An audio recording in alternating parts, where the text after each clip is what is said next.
안녕하십니까. 지난 시간까지 우리는 상대론, 양자역학 등에 대해서 알아봤습니다. 우리가 이제 연기론을 얘기하면서 지금은 이제 물질 세계의 연기론에 대해서 얘기하고 있는데요. 문제는 우리가 이제 어떻게 연기에 의해서 무언가가 형성이 되고 그 형성되는 것이 우리에게 어떻게 나타나는가 하는 그런 문제를 다루고 있습니다. 연기라고 하는 것 자체가 세상이 어떻게 구성이 되어 있는가, 어떻게 여러 가지의 그 요소들이 결합을 하면서 무언가를 만들어내는가 하는 건데, 그때 우리는 그런 만들어지는 것이 아닌 절대적인 무언가가 있다라고 생각하는 시각이 있다 하는 말씀을 드렸습니다. 그것이 대표적인 것이 뉴턴 역학의 절대적인 시공간이다 하는 거였죠. 그래서 그거는 이 우주 안에 존재하는 존재자의 존재 유무하고 상관없이 그냥 배경처럼 깔려있는 그런 시공간이 있다라고 생각을 했던 것이 고전역학적인 세계관이었는데, 그런 것이 아니다. 시간과 공간이라는 것이 그냥 주어지는 것이 아니라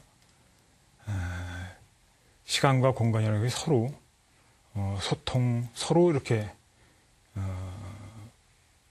어울려져서 돌아가는, 분리된 시간과 공간이 아니라 그럼으로써 어울려져 돌아가는 시공간이다 하는 말씀을 드렸습니다. 그리고 양자역학에 들어가면서 양자역학에서는 우리가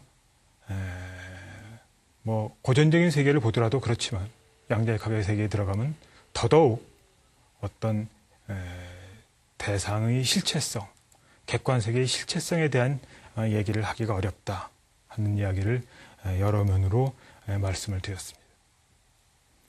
근데 이러한 시각들이 상대론과 양자역학에서의 이러한 시각들이 이제 결합을 해서 상대론적 양자역학이 만들어지게 됩니다.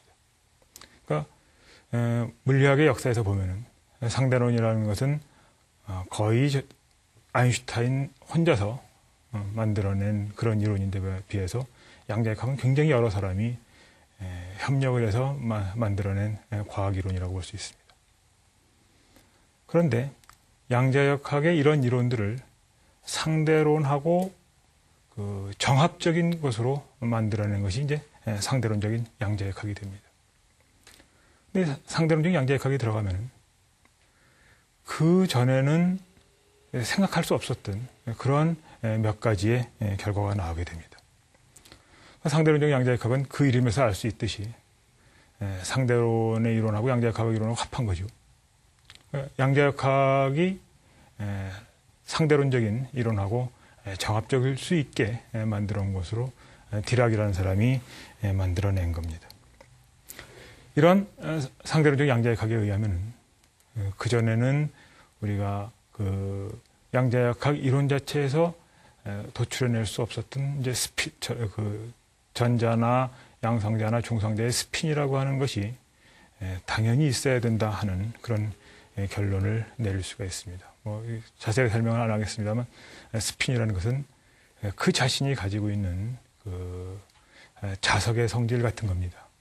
이제 그 고전 전자계에서 보면은 자석이라고 하는 것은 전류가 이렇게 회전을 한다든가 하는 그런 것에서 생기는 것이 자석인데, 양자역학에서의 스핀이라고 하는 것은 전자가 그런 어떤 그 전류의 흐름 혹은 전자의 운동이 이제 전류의 흐름이 되는데요. 전자의 운동하고 상관없이 전자 자체가 그냥 고유하게 갖는 그런 물리량. 그러면서도 그러니까 전자가 있다고 하는 것 때문에 그 자신이 자석의 성질을 갖는. 그것이 이제 전자뿐만 아니라 양성자나 중성자나 다른 것들도 마찬가지인 그런 것이 이제 스핀이 됩니다. 그런데 양자역학에서 스핀을 다루기는 하지만 스핀이 왜 있어야 되는지에 대한 그 철저한 규명은 사실 안 되는 건데, 이것이 상대론적 양자역학에 가면은 스핀이라는 것이 반드시 있어야 되는 그런 물리양이라고 하는 것을 우리가 알아낼 수가 있습니다. 그거는 우리가 불교하고 연관해서 생각하기에는 뭐 어떤 그거 자체로 물리적으로 중요한 것이긴 하지만 불교와 연관성은 그렇게 뭐 크지 않은 것 같으니까 넘어가고, 상대론적 양자역학의 또 하나의 중요한 결론 중에 하나는 이제 진공이라고 하는 겁니다. 이 진공은 불교에서도 굉장히 중요한 거죠. 왜냐하면 판야심경에서도 색즉 시공이라고 했고 공즉 시색이라고 했습니다. 그리고 색이 공과 다르지 않다고 했고 공이 색과 다르지 않다고 했습니다. 이건 물론 전부 다 중도에 관한 논의하고 연결되는 것이어서 다음 시간에 이 부분의 중도의 논의를 해보려고 합니다.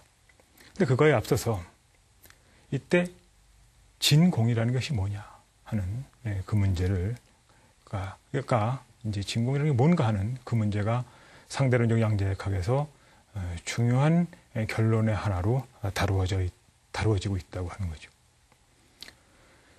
우리가 보통 진공이라고 하면 우리가 보통 진공 상태다. 그러면 아무것도 없는 그런 상태를 얘기하는 걸로 우리가 통상 진공이라는 단어를 사용합니다.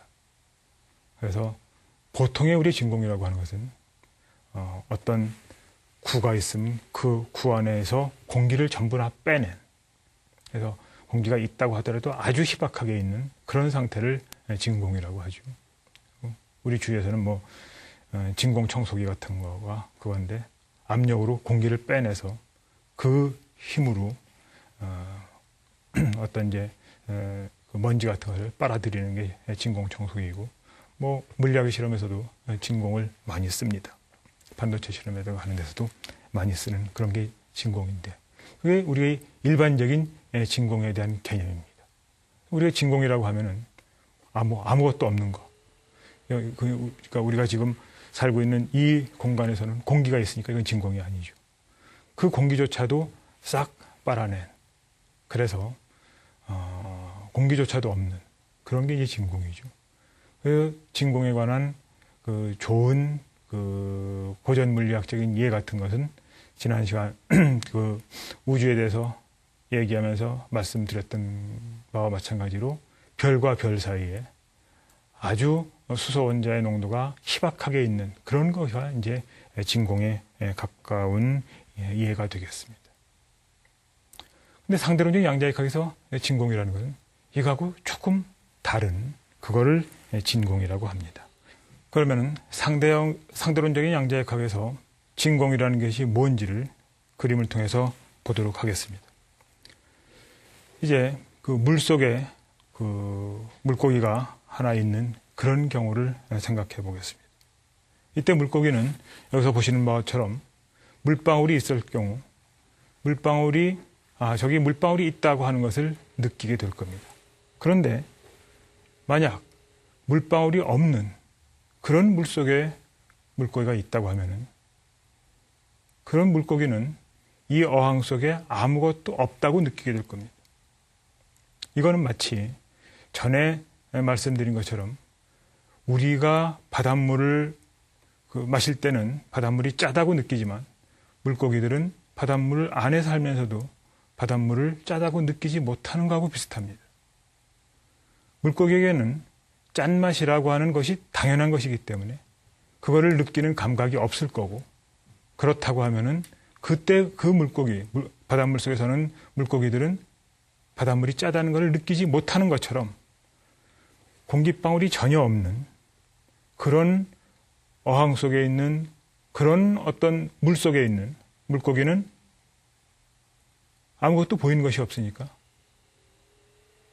여기에는 아무것도 없다고 하는 그런 감각을 느끼게 될 겁니다. 그런데 그것에 비해서 이것처럼 공기방울이 있는 그런 물 속에 있는 물고기는 뭔가가 있다, 뭔가가 존재한다고 하는 느낌을 갖게 될 거다 하는 것입니다. 그런데 공기방울이 있다고 하는 것은, 어항 안에 공기방울이 있다고 하는 것은 사실은 물이 없다는 것입니다. 그리고 물고기가 보기에 아무것도 없다고 하는, 그건 공기방울이 없다는 건데, 공기방울이 없다는 것은 사실은 물이 꽉 차 있다고 하는 것입니다. 물이 완전히 차 있는, 그러니까 어떤 기준선 아래에는 물이 꽉 차 있는 그런 어항에 물고기가 살 때 그 물고기는 이 물속에 아무것도 없다는 감각을 갖게 될 거다는 겁니다. 그런데 오히려 물방울이 없는 경우, 다시 말하면 공기방울이 있는 경우, 물고기는 이 물 안에 무언가가 존재한다고 하는 감각을 갖게 된다고 하는 것이죠. 이것이 우리 우주에서 똑같이 성립한다는 것이 이제 상대론적 양자의 각에서의 진공입니다. 진공은 뭐냐? 진공은 우리가 아무것도 없다고 느끼기는 하지만 그거는 어느 에너지 레벨 아래에 모든 그 입자가 꽉 차 있는 그게 진공이라고 하는 거죠. 그런데 그 어느 에너지 레벨 어느 에너지 그 준위 아래에 무언가가 비어 있을 때 우리는 그 비어 있는 것을 본다는 거예요. 마치 어항 안에 있는 물고기가 물의 없음, 공기가 있다는 건 물의 없음입니다. 물의 없음을 보고 무언가가 존재한다고 생각하는 것과 마찬가지로 우리는 어떤 에너지 준위 아래에 모든 물체가 꽉 차 있을 때 그때 우리는 아무것도 없는 거라고 느끼는 거죠. 그래서 우리는 그걸 진공이라고 한다는 겁니다.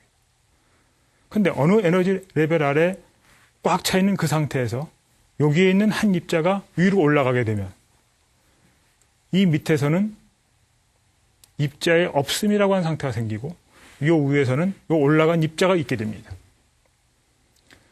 그게 이제 물리학에서는 쌍생성이라고 하는 겁니다.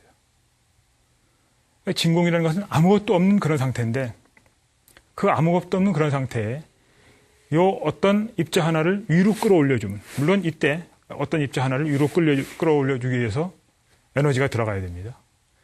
에너지가 들어가게 되면은 이 낮은 에너지 상태에 있던 입자가 높은 에너지 상태로 올라가게 됩니다. 그리고 이 낮은 에너지 상태의 그 위치에서는 물체의 없음, 물질의 없음이라고 하는 상태가 생기게 되는 거죠. 그게 지금 어항 안에 있는 물고기가 보는 물방울과 같은 그런 상태가 물속에 생기는 것이고 물 바깥에는 물방울이 하나 올라오는 그런 경우에 해당이 됩니다. 그러니까 지금 이 관점에 의하면, 이 이론에 의하면 진공이라는 것은 아무것도 없는 그런 상태가 아니다 하는 거죠. 진공이라는 것은 어떤 에너지 준위 안에 모든 물체가 꽉 차 있는, 들어갈 수 있는 모든 에너지 준위가 꽉 차 있는 그런 게 진공이다.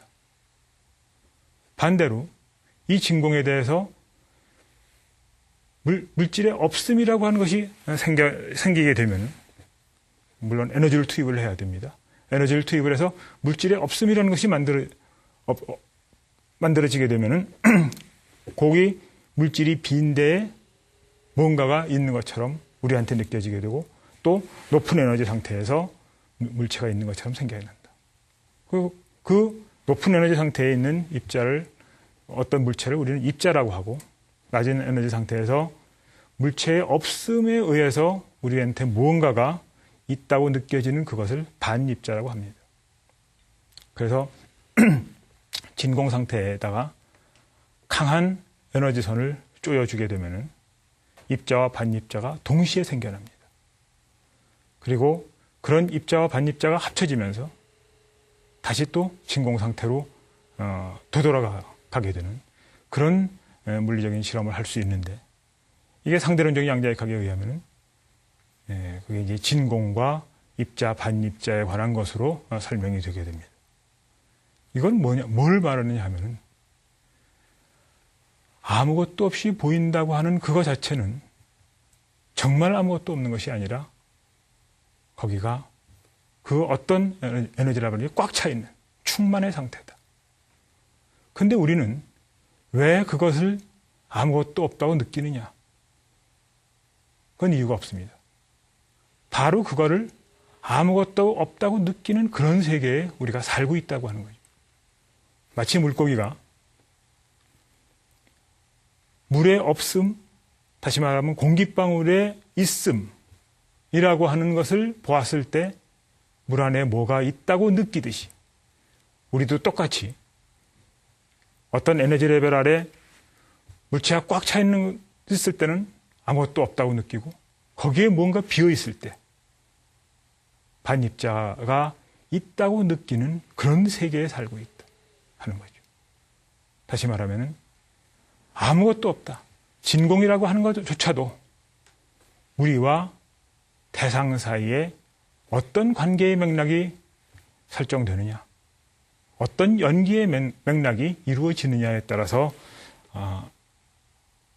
생겨나는 개념이고 그거에 의해서 우리가 느끼게 되는 거다 하는 겁니다.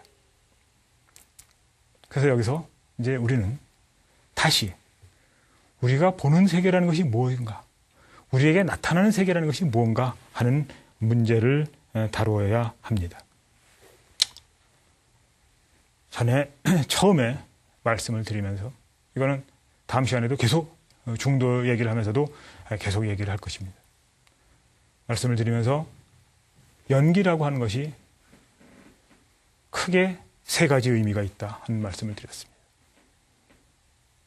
하나는 시간적 인과성이고 또 하나는 상호의존성, 그 다음에 마지막 하나는 역시 상호의존성이긴 하지만 내가 세계를 어떻게 보느냐 하는 그런 거라고 했습니다. 주관하고 객관하고 사이에 어떤 의존의 관계, 어떤 연관의 관계가 맺어지느냐에 따라서 나에게 세계가 나타난다는 말씀을 드렸습니다. 근데 이것이 꽃을 본다든가 새가 우는 것을 듣는다든가 하는 그런 것에 그치는 것이 아니라 심지어는 아무것도 없다라고 하는 것, 우리가 아무것도 없다라고 느끼는 그것까지 세계와 우리 사이에 어떤 연관의 관계, 어떤 의존의 관계가 설정되느냐에 따라서 결정된다 하는 것이죠. 이 진공이라고 하는 것도 또 그런 거다. 그런데 여기에서 그런 연관의 관계, 그런 거가 맺어지면서 우리는 세계를 보게 되기 때문에 객관 세계라고 하는 것이 우리가 보는 그 자체, 우리가 보는 그 모습 그대로 거기에 존재하는 것은 아니다 하는 겁니다. 객관 세계가 그러니까 바깥에 나에게 무엇으로 나타나는 그 형상의 성질을 가지고 있는 건 아니고, 자성을 가지고 있는 건 아니라는 거죠. 자성을 가지고 있는 것은 아니고 그것이 나에게 오면서 그렇게 느껴지게끔, 그렇게 인식되게끔 세계 구조가 만들어져 있는 상황에서 그것에 따라서 우리는 세계가 무엇이라고 본다 하는 겁니다. 이렇게 봤을 때 우리는 나에게 나타나는 것이 뭐냐, 그리고 객관세계 자체는 어떻게 형성되어 있느냐 하는 그런 것이 연기론에 의해서 설명될 수 있다라고 생각을 합니다. 근데 더 나가서 연기를 얘기하면서 창조적인 발현이 일어난다는 말씀을 드렸습니다. 그러니까 이거는 대상 자체에 대해서도 그렇고 대상이라고 하는 것과 나라는 주관 사이에서의 어떤 관계에서도 똑같이 얘기해 볼 수 있는 겁니다. 여기에 이런 노란 꽃이 있다 라고 했을 때 이 노란 꽃은 이게 노랗다는 본성은 없다는 겁니다. 그런데 이러한 객관세계하고 나 사이에 관계가 맺어지면서 나는 지금 이것을 노랗게 보는 그런 어떤 연기의 맥락이 이루어지는 거죠. 여기 진공이 있을 때, 진공이라는 것은 어떤 에너지 레벨 안에는 물체가 꽉 차 있는 건데 그거를 아무것도 없다고 느끼는 그런 연기의 맥락, 그런 관계의 맥락이 형성되는 세계에 우리는 살고 있다 하는 그런 거가 됩니다. 그래서 그런 관계의 맥락이 맺어지면서 노랗다고 하는 거가 그냥 만들어지는 거예요. 이 대상과 나 사이에 그런 관계의 맥락이 만들어지면서, 그런 연기의 맥락이 만들어지면서 노랗다고 하는 것이 생겨나게 되고, 노랗다고 하는 관념이 만들어지고, 노랗다는 언어가 만들어집니다. 그게 다른 것에도 마찬가지라고 했죠. 술에 경에 나온 대로 수레바퀴가 있고 뭐 밀대가 있고 판이 있고 그런 것이 서로 모여지는 인연 화합에 의해서 수레가 만들어지면서 그전에는 없었던 수레라는 무언가가 생겨나게 된다. 창조적으로 발현이 되는 거예요. 언어에서도 마찬가지라고 했습니다. A와 N과 D가 만나면서 A와 N과 D에서는 없었던 AND라는 개념이 만들어지고 언어가 만들어진다. 수소하고 산소가 결합하면서 수소 원자와 산소 원자에는 없었던 물의 성질이 만들어진다. 이게 창조적으로 발현된다는 거예요. 그것이 쫙 단계적으로 이루어지는 것이 우리의 세계다. 그리고 그런 창조적 발현이 나와 대상 사이에도 성립을 한다는 거죠. 그렇기 때문에 우리는 사회라는 현상을 예를 든다고 하면 사회라는 것은 분명히 인간과 인간이 모인 그런 공동체가 사회가 될 겁니다. 그런데 그런 사회에서 일어나는 사회 현상은 개개인의 인간의 특성을 아무리 분석해도 그 안에서는 사회 현상이 나올 수 없다는 거죠. 왜냐하면 인간과 인간이 모이는 관계의 맥락, 연기의 맥락이 형성되게 되면 마치 수소 원자와 산소 원자에서는 없었던 물의 성질이 수소 원자와 산소 원자가 결합하면서 만들어지듯이 개개인의 인간 사이에는 없었던 인간 사회의 현상이 나타나게 된다는 거예요. 개개 생명체로서의 인간을 아무리 분석해봐도 거기서 사회 현상이라는 것은 나오지 않습니다. 그렇기 때문에 사회를 설명한다고 하면 사회 자체로 설명을 해야 된다. 그러니까 사회과학이 자연과학으로 환원되지 않는 거죠. 리덕션이 안 됩니다. 똑같이 물리적인 입자들이 모여서 화학물질을 만들고 그런 화학물질이 모여서 생명물질을 만들게 되는데 그 생명물질들이 다시 모여서 세포를 이루게 됩니다. 우리는 얼핏 이 세상에 있는 모든 자연과학적인 설명이 물리학으로 환원될 수 있다는 생각을 할 수 있게 됩니다. 그런데 그렇지 않다는 거죠. 연기에 의해서. 경에서 말하면 세 개의 갈대가 서로 의지하는 것에 의해서 갈대의 묶음이 생긴다고 말씀하셨는데 그때 갈대의 묶음이라는 존재는 갈대 하나라는 것에 의해서 설명되는 존재가 아니다 하는 겁니다. 그 세 개의 갈대가 서로 의지한다는, 서로 연기의 맥락을 이룬다고 하는 것에 의해서 세 개의 갈대 각각에서는 발견될 수 없었던 새로운 성질이 갈대의 묶음에서 나타난다 하는 겁니다. 물리학이 자연과학 중에서 기본적인 학문이기는 하지만 그 물리학의 법칙으로 화학적인 현상을 설명하지 못한다는 겁니다. 왜냐하면 물리입자들이 모여서 화학적인 성질을 만들어갈 때 거기에는 물리학에서는 설명하지 못하는 새로운 성질이 나타나게 된다 하는 겁니다. 그리고 그런 화학적인 여러 것들이 또 세포를 만들어낼 때 세포는 분명히 물리적인 요소들, 화학적인 요소들로 이루어져 있음에도 불구하고 거기에서는 물리학과 화학으로는 설명되지 않는 새로운 무언가가 나타나게 된다는 거죠. 그래서 생물학이 물리학이나 화학으로 환원되지 않는다. 이것이 연기의 비밀입니다. 어떻게 보면 우리 사회가 가지고 있는, 우리의 이 세계가 가지고 있는 가장 큰 기적일는지도 모릅니다. 그러니까 어떻게 보면은 사실 하늘을 날아간다는 것은 별 기적이 아닙니다. 옛날에는 하늘을 난다는 게 상당한 기적이라고 생각했던 시대도 있었겠지만 지금은 누구나 비행기표만 사면 하늘을 날아갈 수 있는 거고, 물 위를 걷는 거, 그것도 뭐 큰 기적이 아닙니다. 소금쟁이는 물 위를 쉽게 걸어갈 수 있으니까요. 정말 신비로운 것은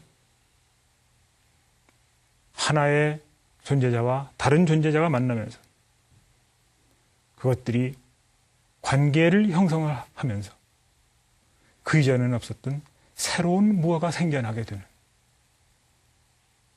그게 정말 기적적인 거죠. 그게 연기에 의한 겁니다. 어떤 관계의 맥락이 맺어지느냐. 내가 여기 있는 이 꽃을 노랗게 보는 것은 수십억 년 동안 진행되어 온 진화의 누적적인 결과입니다. 이 과학적으로 보면 이 노란 꽃에서 나오는 것은 그냥 노란 빛을 나타내주는 그런 파장일 뿐입니다. 근데 우리는 이거를 노랗다고 볼 수 있는 그런 감각기관을 우리 내부에 가지고 있는 거죠. 그리고 그 신호가 뇌에 돌아서 전달이 되면서 우리는 여기 있는 이 꽃을 노랗다고 보는 겁니다. 그렇게 보면서 이것과 나 사이에 관계가 성립되고, 그러면서 나는 이것을 노랗다고 보는 거다. 이렇게 본다면은 심지어는 우리가 알고 있는 그 어떤 것이라고 하더라도 관계의 맥락, 연기의 맥락에서 이루어진다 하는 겁니다. 그것이 심지어는 진공이라고 하더라도, 아무것도 없다고 생각되는 그거라고 하더라도 그거는 우리와 진공이라고 하는 대상 사이의 관계에 의해서 우리에게 진공으로 나타나는 거다 하는 겁니다. 이렇게 되면은 모든 것은 다 유한한 것이고 모든 것은 다 상대적인 것이 됩니다. 어떤 법칙도 절대적으로 성립하기가 사실은 어려워지게 됩니다. 자연과학의 이야기를 쭉 하면서 우리는 과학에서 얘기하는, 그러니까 다른 모든 것도 마찬가지입니다. 사실은 과학에서 얘기하는 어떤 법칙들이 어떠한 지위를 가지고 있는가, 얼마만한 절대성을 가지고 있는가 하는 것을 생각해 볼 수 있습니다. 우리는 흔히 동쪽에서 아침에 해가 뜨고 서쪽으로 해가 지는 것을 명확한 자연의 법칙이라고 생각할 수 있습니다. 그러나 그거는 전에 말씀드린 것처럼 태양이라는 것도 성주 개공하는 것이고 50억 년 앞으로 밖에는 더 살지 못하는, 물론 그게 긴 세월이긴 합니다만 그런 유한한 존재고, 그렇기 때문에 동쪽에서 해가 떠서 서쪽으로 해가 지는 것도 절대적인 법칙은 안 됩니다. 이 유한한 시간의 역사 속에서 우리가 그렇게 계속적으로 관측하고 있는 거죠. 근데 이게 해가 동쪽에서 떠서 서쪽으로 지는 것 같은 거는 우리의 지점에서는 또 물론 그렇지만 북극에 가면 또 그렇지 않을 겁니다. 이거는 사계절 순환의 법칙도 마찬가지죠. 네 계절이 순환한다. 우리의 입장에서 보면 봄, 여름, 가을, 겨울이 있지만 극지방에 가면은 우리가 생각하는 봄은 아닌 그런 봄, 우리가 생각하는 여름이 아닌 그런 여름이 올 것이고, 어떤 지점에 가면은 1년 내내 얼음만 덮여 있는 그런 것도 있을 겁니다. 그래서 이런 걸 본다면은 물리학 이론도 사실 그거에서 크게 벗어나지는 않습니다. 기본적으로 자연과학이라고 하는 건 경험과학입니다. 그래서 실험을 하게 되는데 실험을 해서 결과를 얻게 된다고 하면 실험을 하는 것에 의해서 우리가 결과를 확인하는 거라면 반드시 그것은 어떤 한계가 있을 수밖에 없다는 겁니다. 도저히 다른 가능성이 없는, 그래서 절대적일 수밖에 없다고 하는 그런 명제라는 것은 자연과학에서도 사실 존재하지 않는다 하는 거죠. 우리가 논리적으로 생각해서 그럴 수밖에 없다고 생각했던 것이 과거에는요, 그럴 수밖에 없다고 생각했던 것이 3차원 공간과 1차원 시간이었습니다. 뉴턴의 절대 공간과 절대 시간이었습니다. 근데 그런 것도 시간이 지나면서 그렇지 않다.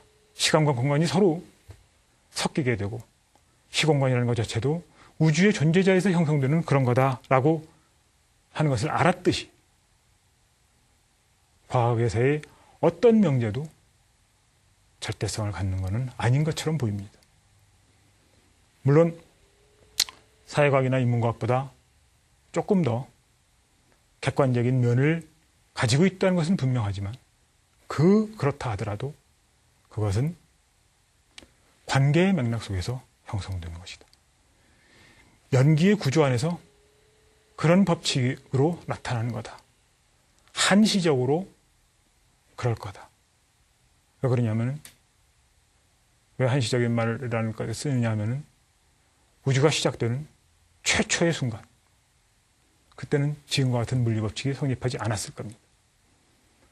그리고 우리가 알고 있는 이런 물리학의 법칙, 화학의 법칙 같은 것은 중력이 굉장히 센 블랙홀의 내부에서는 아마 성립하지 않는 법칙이 될 겁니다.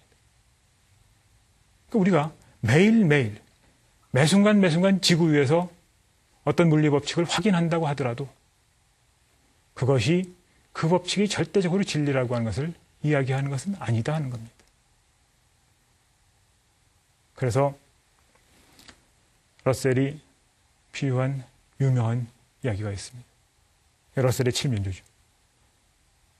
매일 아침 6시와 저녁 6시에 모유를 주는 농장에서 살던 칠면조는 나는 6시만 되면은 밥을 먹는다는 경험 법칙을 세웠지만 추수감사절 날 아침은 먹었는데 저녁은 못 먹었다 하는, 이게 이제 경험과학의 한계를 이야기하는 겁니다. 그래서 포퍼는 과학 철학자가 되는데, 포퍼는 이런 이야기를 합니다. 이제 포퍼가 이런 이야기를 하는 것은 아인슈타인에 의해서 많은 영향을 받았다고 하는 건데, 아인슈타인이 일반상대성 이론을 이야기를 하면서 일반상대성 이론의 결과에 의하면 중력이 큰 천체의 주위를 지나는 빛이 휜다. 지지난 시간에 얘기했던 겁니다. 그런 이야기를 했는데, 이때 그 이론을 발표하고 나서, 물론 한번 수정하고 그런 역사적인 에피소드가 있습니다만, 이론을 발표하고 나서 그 관측대가 개기일식이 일어나는 날, 개기일식이 일어나는 때에 남아메리카하고 아프리카의 두 곳으로 가서 관측을 했습니다. 그런데 아인슈타인이 계산한 바하고 정확하게 일치하게 두 관측대가 태양 주위를 지나는 빛이 아인슈타인이 예측한 바대로 휜다고 하는 것을 실험적으로 관측을 했죠. 그때 아인슈타인은 뭐라고 얘기했느냐 하면은, 이러한 관측에 의해서 나의 이론이 증명되는 것은 아니다라는 이야기를 했습니다. 무슨 얘기냐 하면은 경험과학의 한계를 이야기하는 겁니다.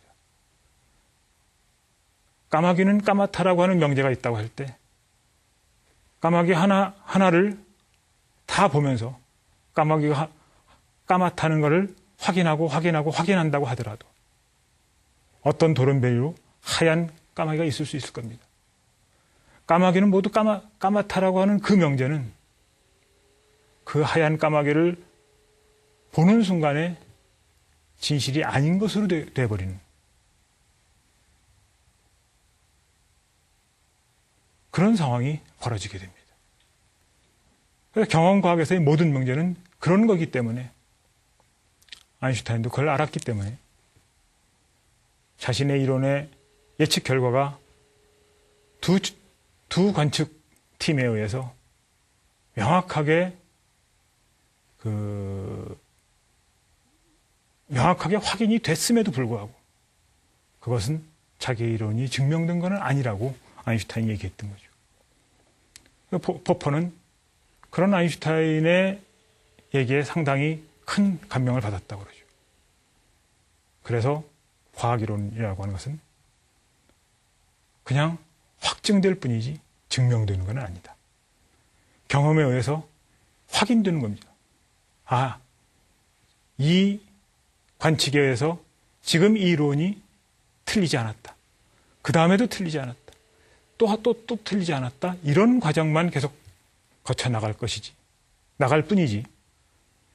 그런 확인 과정에 의해서 법칙이 증명되는 것은 아니다. 하는 것이 포퍼의 생각입니다. 그거는 러셀의 질문에서도 물론 마찬가지가 됩니다. 그래서 여기서 보면은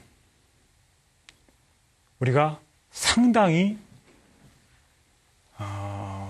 객관적이고 진리에 근접한다고 생각할 수 있는 그런 자연과학에서조차도 법칙이라고 하는 것은 우리가 살고 있는 이 공간이 어떠냐에 따라서 결정되는 것이다. 그 자체가 절대적인 진리라고 생각할 수는 없다 하는 것이죠. 모든 것이 이렇게 상대적이고 어떤 연기의 맥락이 맺어지느냐, 어떤 관계의 맥락이 맺어지느냐에 따라서 결정되는 것이라면 우리가 보는 세계, 우리가 느끼는 세계도 또한 마찬가지일 거다. 자연과학에서조차도 그러니까요. 우리가 보는 세계는 사실은 우리가 볼 수 있는 세계라는 말씀을 드렸던 적이 있습니다. 우리가 본다고 하는 것은 불교에서 말하면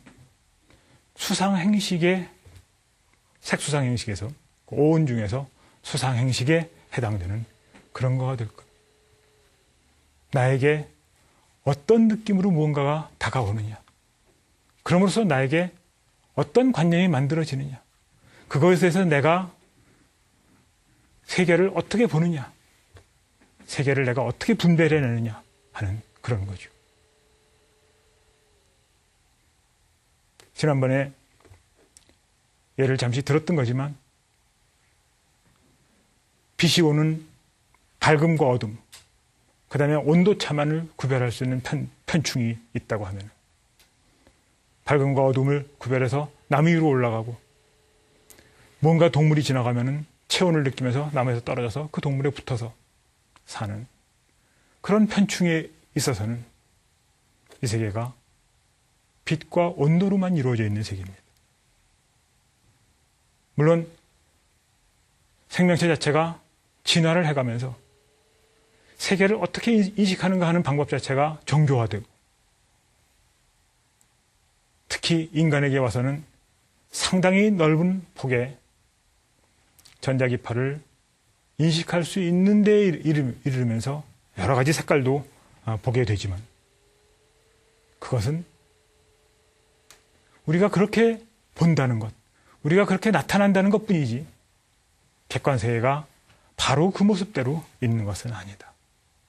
그것은 대상과 나 사이의 연관관계고 의존관계다. 내가 보는 세계는 내가 그리는 세계다 하는 이야기를 드릴 수 있습니다. 그랬을 때 하등동물도 자기 나름대로의 세계가 있고 우리도 우리의 세계가 있는 거고 그 관점에서 본다고 하면은 우리라는 것이 다른 동물이라든가 하는 것보다 절대적인 우위에 있는 그런 것도 아니다. 우리는 우리의 세계를 보고 있고 그들은 또 그들의 세계를 보고 있다. 모든 세계는 전부 다 상대적이다 하는 겁니다.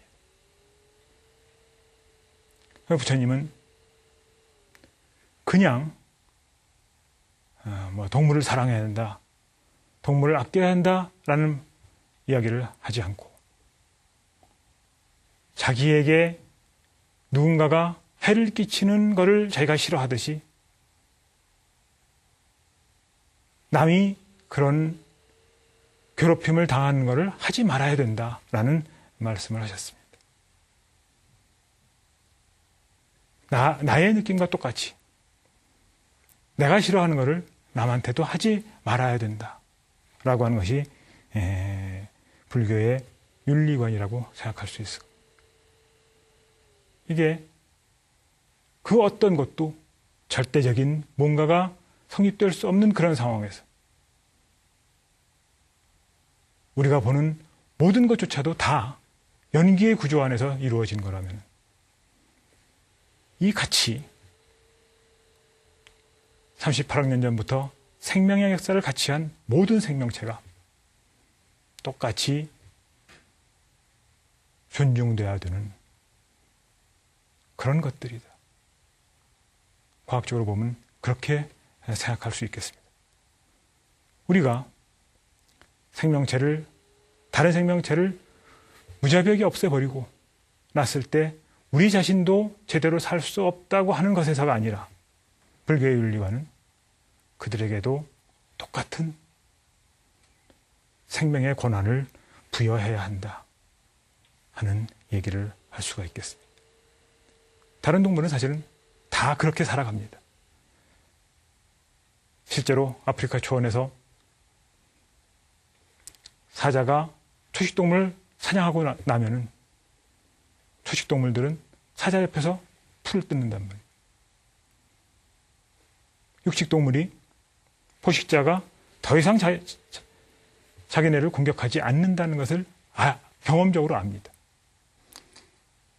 그런 점에서 본다고 하면은 사자는 인간보다, 자연에 있는 다른 포식자들은 인간보다 공존의 지혜를 가지고 있다. 공존하는 방법을 안다라고 생각할 수도 있겠습니다.